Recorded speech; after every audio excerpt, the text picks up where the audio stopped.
hero comes and stops us in our tracks. Bravely we prove in our striving, trudging together each day. Where there's a will, there's a way.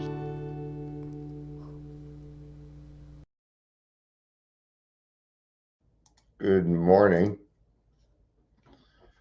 Good morning. Yep, it's morning, all right.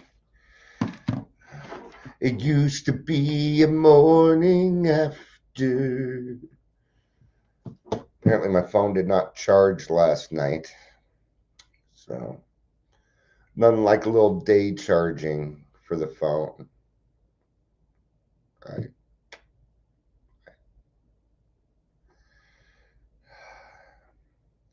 You know what videos kind of get me? The people that get pulled over and just want to argue with police officers. Seriously? Really? Really? You're gonna argue over here. What I do wrong? Well, I know my rights. I know my rights. You just don't want to get caught at something. You want the likes, the loves. I mean, people are willing to put other people's lives in danger so that they can be on video. I find that weird. It's kind of weird. Yeah, just saying.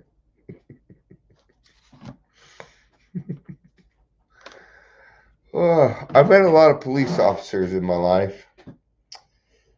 Some through good means, some through illegal means. I only hate cops when I'm doing something wrong. I'm gonna grab a little bit more coffee. I'll grab some coffee here. Hopefully chat's working. Usually somebody said something by now. Let me grab some coffee here real quick. Thanks for letting me do that.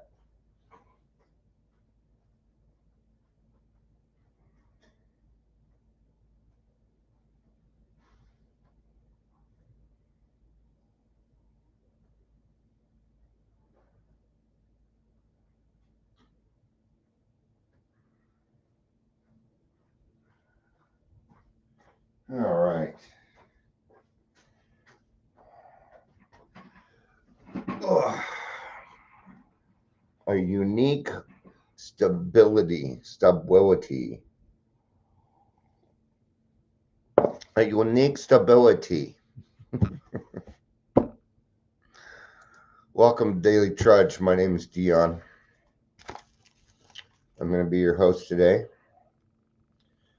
Looks like we're going to be, well, it says 12 Steps and Traditions, page 132 and 135. All right. So we'll be in the 12 by 12. If you're here, please say hello, whether you're watching the live or the rewatch. I always appreciate when they do traditions here. Looks like we're probably going to be in tradition 2 today. Now, here come all the cats. Something going on with it. My oldest cat is being a real jerk today.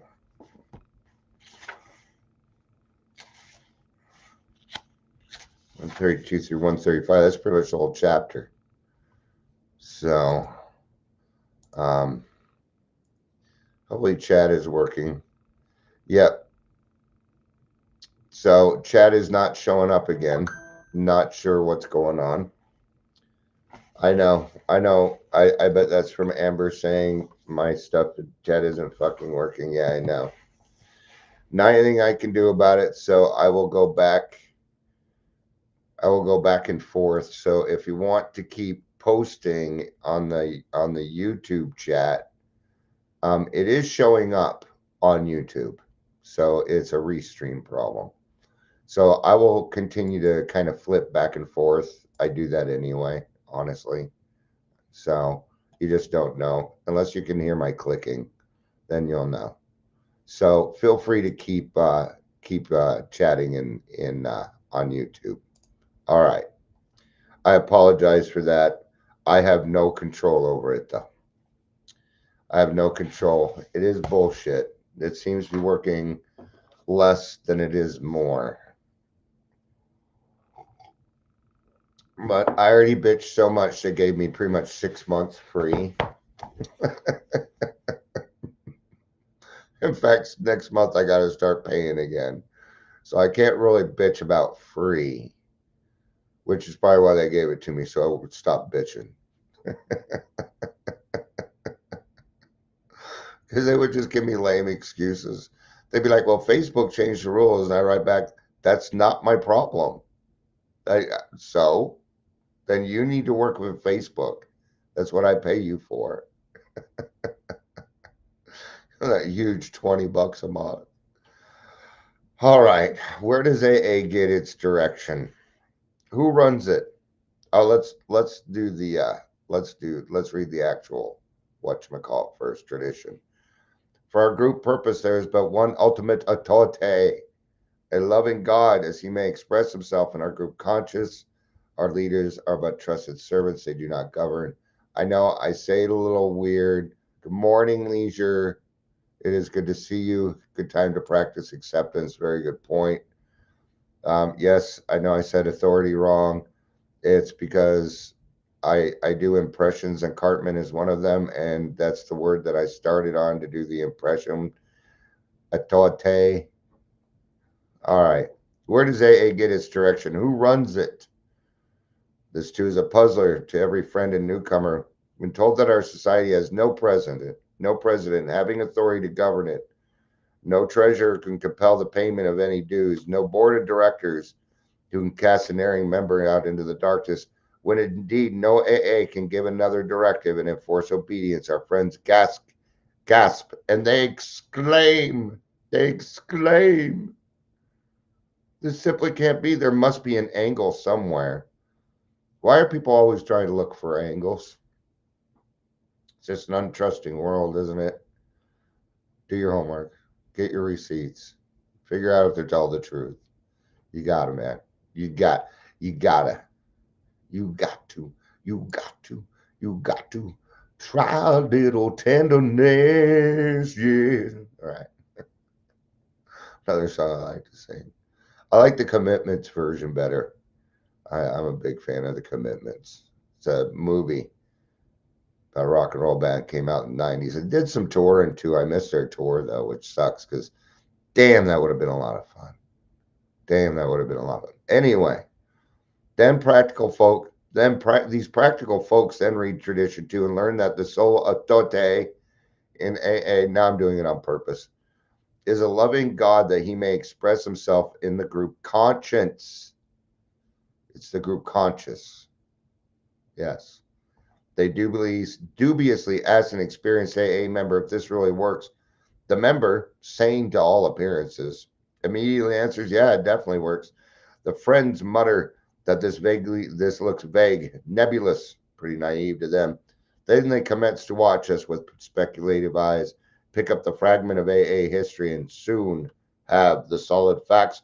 What are these facts of AA life which brought us to this apparently impractical principle? Here's the thing. Number one, AA is all inclusive.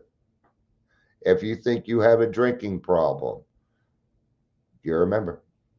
If you say you're a member, you're kind of a member. That's the way it works. It's not like we're going to run around, make sure you have a drinking problem. See, there's so much stigma that comes with this. Nobody really wants to be a part of AA. So, it's not like it really has to do much to keep out what we would call the posers, the people that are posing as alcoholics. Does it happen? Yes, it does. But it usually comes in the form of a different addiction. But I get it. So, speaking of group conscious, we have our group conscious for grassroots today. And, I'm going to tell you now, I've been in a lot of different kinds of group consciences. I've seen I've seen fisticuffs happen over money, over if we should let the newcomer speak, right? There's a lot of power and control that ends up in the group conscious because we don't do it during the regular groups, right? Okay, but there's a right way to bring these things up. There's a right way to do it. Okay, the first thing that needs to happen is we all need to pray first, because who's the ultimate authority? Well, God is the ultimate authority. We're all going to turn to our individual higher powers to try and get the right answer. And the only answer we should try to be coming up with is, how do we carry the message better? It is the only true question in a group conscious. Okay? I've seen a lot of things brought up in group consciousness. Latest one I heard was, hey, let's start a 3/4 house. I'm like, you can't do that. The answer is no. There's no point in even debating, because the answer is no. We can't do that. Okay. So I think you'd be pushing it, you know. Anyway, let's get on with this.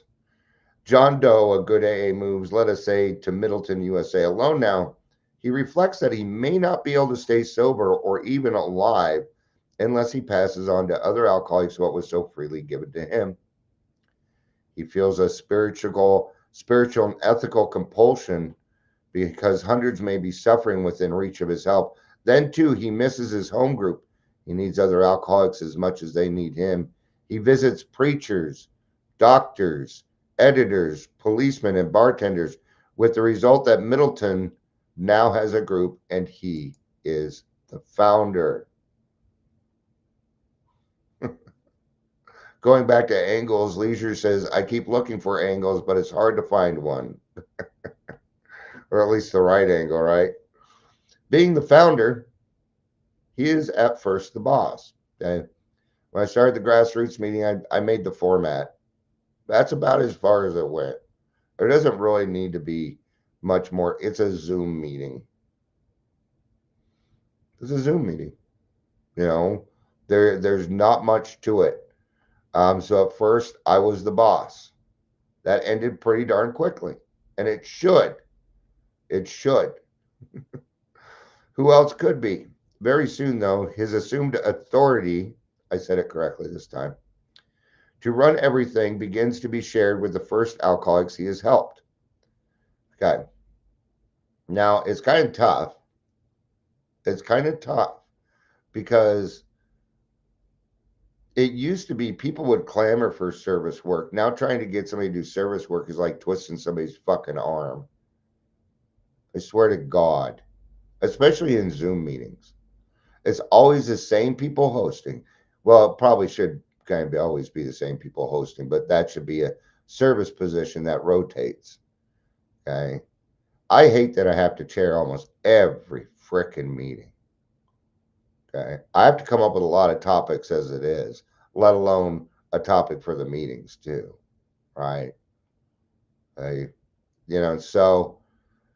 So it is tough because some of these people that you see running the meeting all the time, they ask quite often if other people would like to chair, but they say nothing.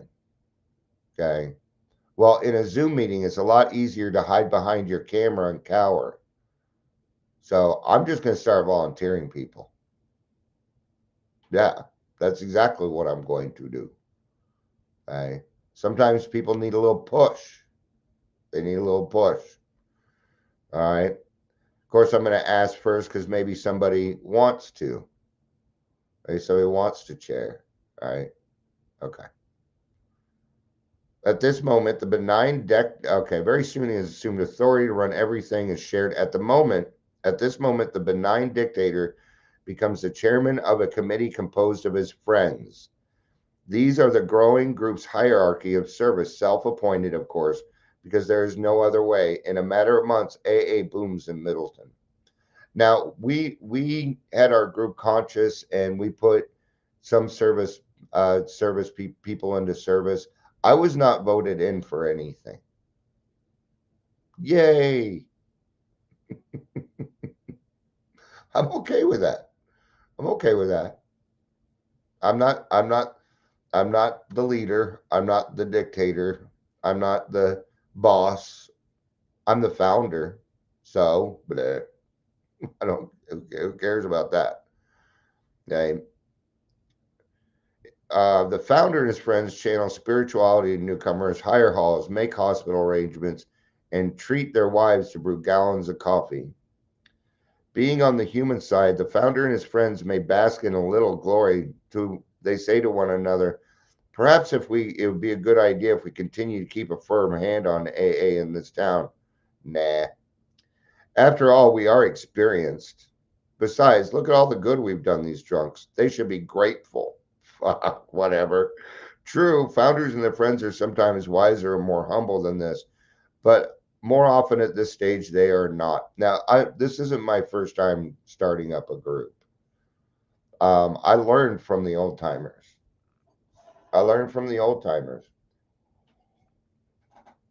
And I know that you're supposed to pass it on. You're supposed to let it go. Okay.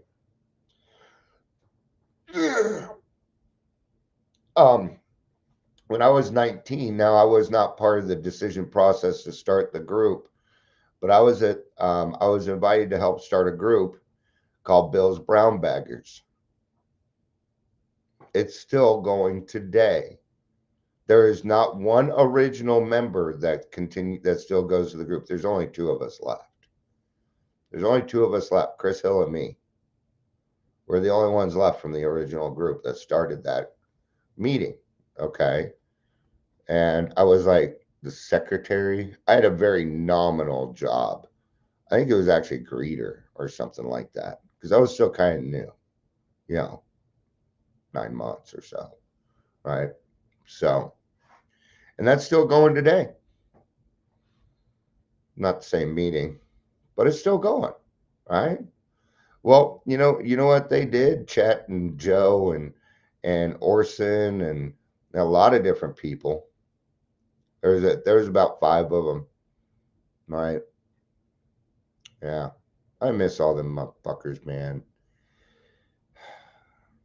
Sometimes it's hard to talk about, being in AA a while ago, because all those people are gone. They're gone. They passed on. I was 19 years old. Chet was like 50 something at the time. He was my age. Now, all right. Sorry. All right. Growing pains now beset the group. Panhandlers pandle, lonely hearts pine. Problems descend like an avalanche. Still more important, murmurs are heard in the body politic, which tell to the live crowd, do these old-timers think they can run the group forever? Let's have an election. The founder and friends are hurt and depressed. They rush from crisis to crisis and from member to member pleading, but it's no use. The revolution is on. The group conscious is about to take over. And this is a good thing. Yes, thank God for Chris Hill. The good guy, man. He put a lot of effort into our community. So the group conscious is going to take over. I thought it was really neat. And I actually thanked my sponsee, because it was one of my sponsees that did it. He said, we need to have a group conscious, and we should have it on this day. I'm like, thank you. Because I was waiting.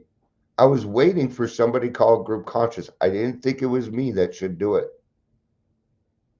So I was really happy to hear somebody say, hey, because he knows my intentions. He knows I don't want to do that forever. I'm here to start it and let it go, man. Why? Because I got 10 other meetings I got to start. I ain't kidding, man. So now comes the election. Yay, the election. If the founder and his friends have served well, they may, to their surprise, be reinstated for a time. If, however, they have heavily resisted the rising tide in democracy, they may be summarily beached. In either case, a group now has a so-called rotating committee, very sharply limited in its authority. Okay, so I'm going to refer to Tradition 8 here real quick.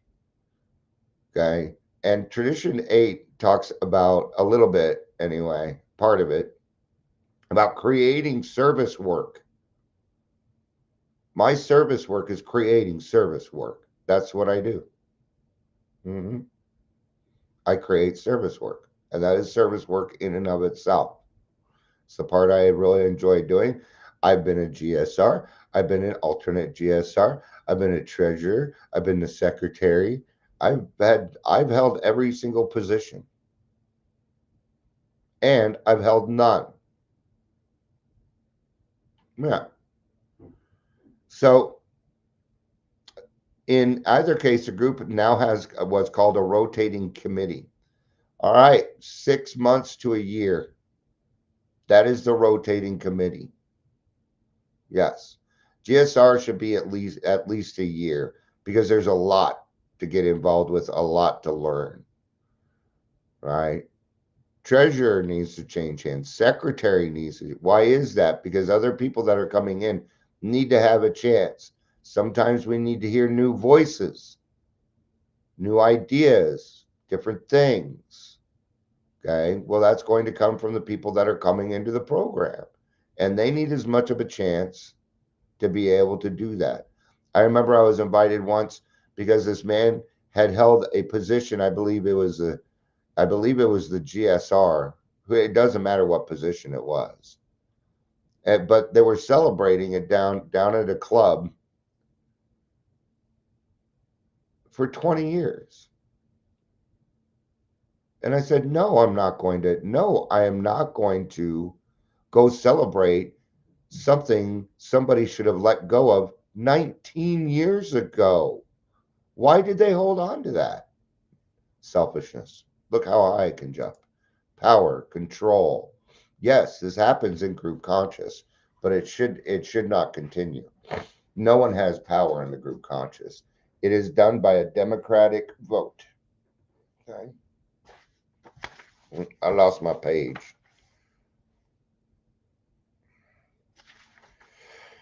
All right.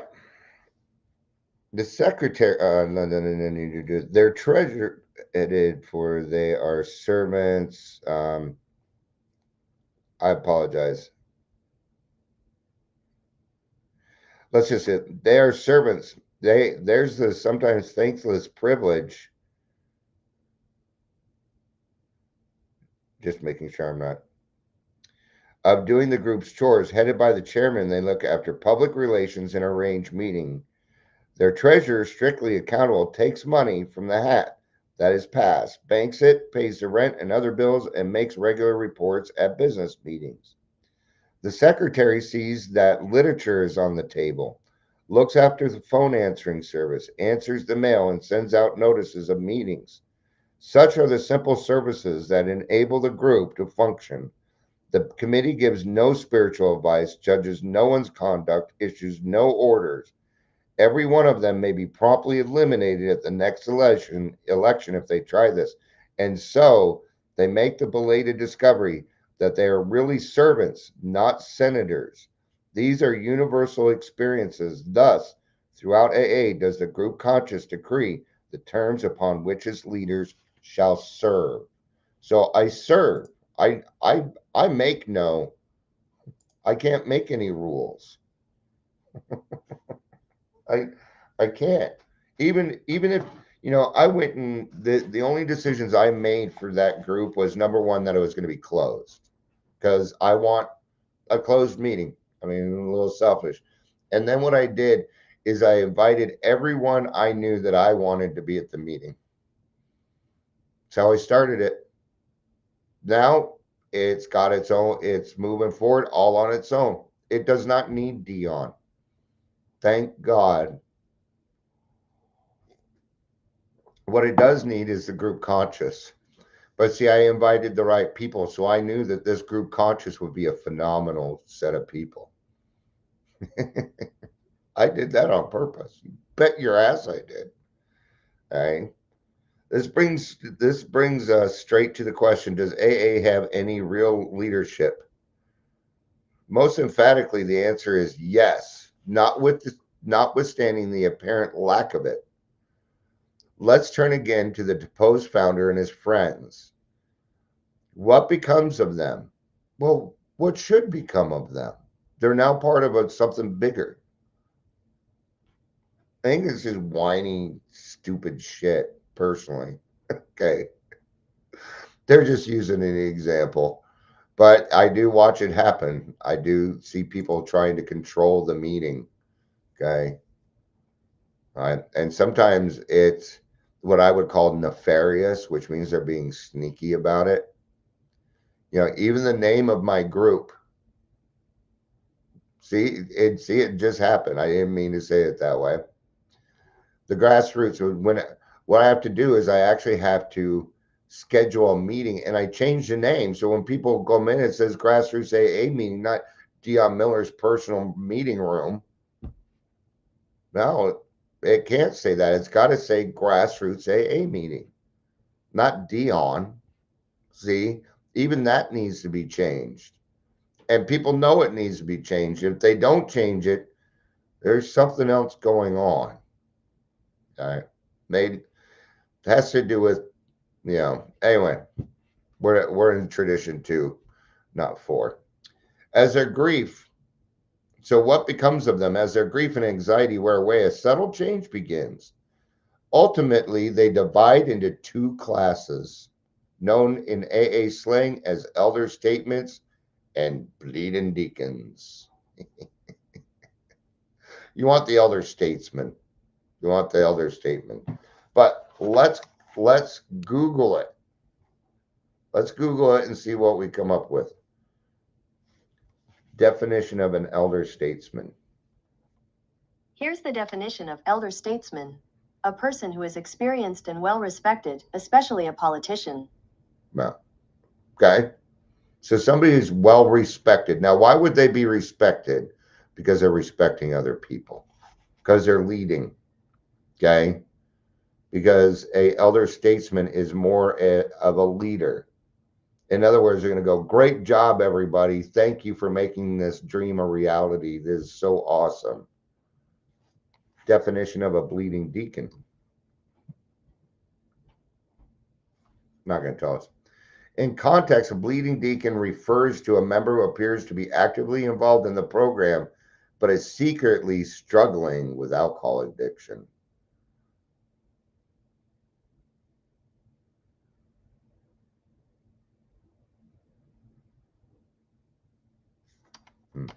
So they're still drinking.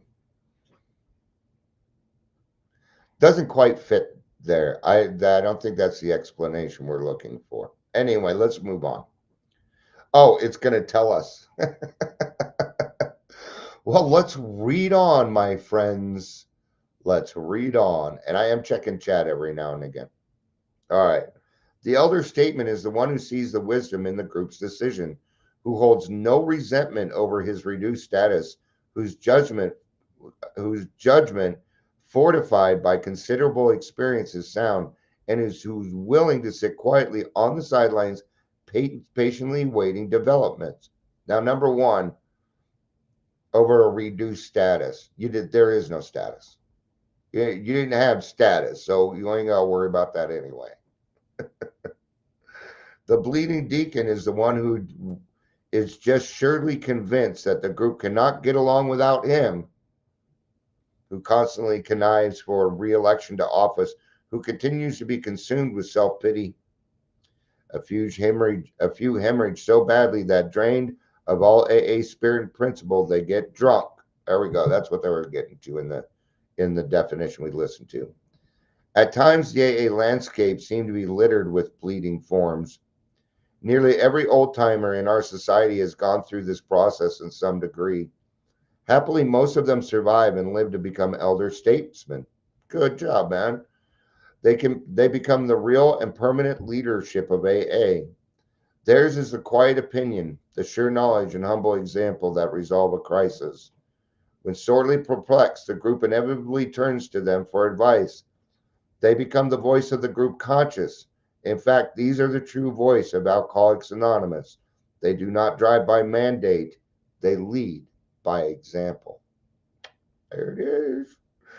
This is the experience which has led us to the conclusion that our group conscious, well advised by its leaders, will be in the long run wiser than any single leader. It's true.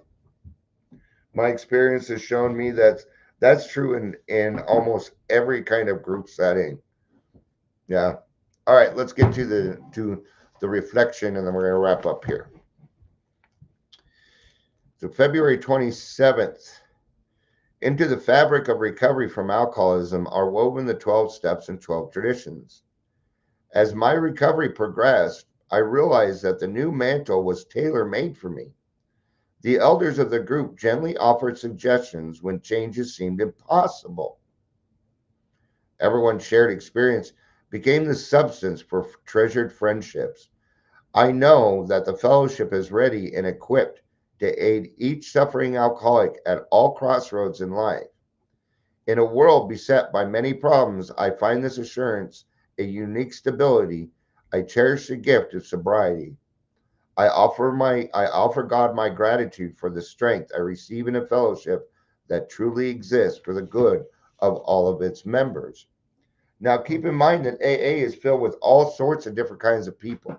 All occupations are represented. Most religions, or probably every single religion, is taken into effect. Every single person in there, we all voted different. We all do different things in our lives, but we can take all that knowledge from these things that we have or these things that we are, and we can bring them into the group conscience. Now, see where that variation of people has become a positive thing inside of an AA group conscience. Yes, that's where it comes from, man. Okay. Just like your higher power is individualized for you, the group conscious is too. All right. Thank you, everybody, for being here. I appreciate it. I really do. I love you. I love you. You know I do. Peace out and have a day.